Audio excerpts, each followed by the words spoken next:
What's up, guys? Stefan, S&E's Garage. Today we're going to be putting these tires and wheels on that Jeep.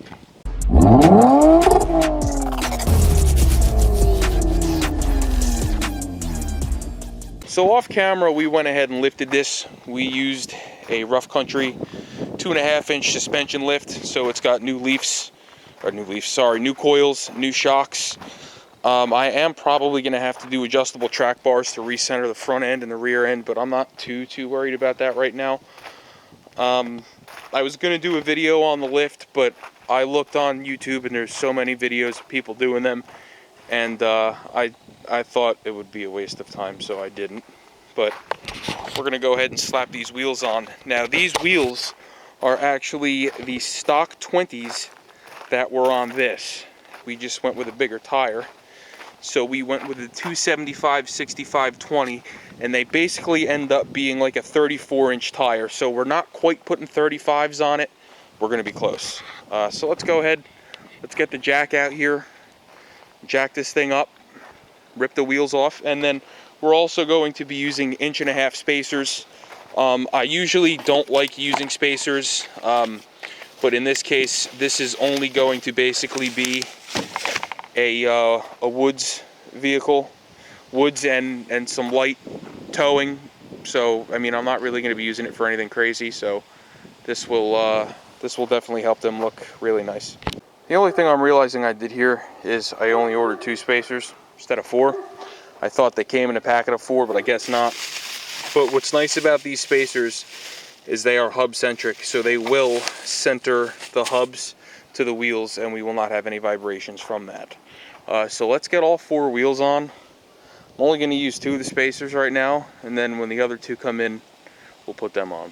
So we tried to test fit the wheels without using the spacers, and it could definitely use them. So we're going to go ahead and install them here on the back, and when the front spacers come in, we'll do the front tires. What's very important when you use these spacers, make sure you torque these down. So we're going to torque these down to right around 100 foot-pounds, and in order to lock the rear end up, we're going to set the parking brake and we're going to torque these down. Alright guys, so we finally got our other set of spacers and we went ahead and pulled this wheel off. One thing I want to make you aware of, or 2 things actually, is number 1, if you still have these clips, they're basically rotor clips to help keep the rotor on when the caliper is off. If your Jeep still has them, you need to remove them before you install your spacers. Otherwise, they will not sit flush. So we're going to go ahead, pull them off. Then we're going to clean this hub up a little bit, put these on. We went ahead and removed those clips and we cleaned up the hub here with our wire brush. This doesn't have to be perfect. You just want it to be a semi-smooth surface. Basically because you don't want this thing to be cattywampus on here. So now we're going to go ahead and put it on and torque it down. So for this next part, you're either going to need a second person to go in the Jeep and step on the brakes, or you can just go ahead and wedge a screwdriver here in between the rotor and the caliper. So now the rotor is going to hit the fins, and it's not going to, the screwdriver is going to hit the fins and the rotor is not going to spin. And we're going to torque this wheel down to 100 foot-pounds, or this spacer rather, to 100 foot-pounds. All right guys, spacers torqued down, the wheels on. We're going to go ahead, torque the wheel down again, 100 foot-pounds. We're going to move over to the other side. Alright guys, we went ahead here and did the same thing. We went ahead, used our dikes and our flathead, and we pulled those things off of the hub.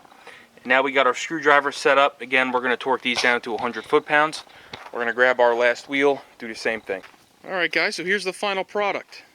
So this is lifted 2.5 inches with Rough Country's suspension lift. So it comes with new springs, new shocks. We used the stock 20s off of our WK2. That is a Grand Cherokee Altitude. They have the same bolt pattern, so they worked perfectly. And we just went up a couple sizes in the tires. So we stepped it up to a 275/65/20. And this is basically like a 34.5-inch tire. So it's not quite a 35.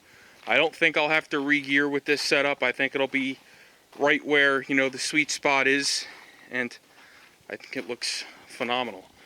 So what I'm going to do, I'm going to go ahead, I'll link down in the description below the lift that we used, the Rough Country lift, and I'll also link the spacers that we used That way, you know, if you decide you want to do something similar and have a similar setup on your Jeep, they're right there down in the description.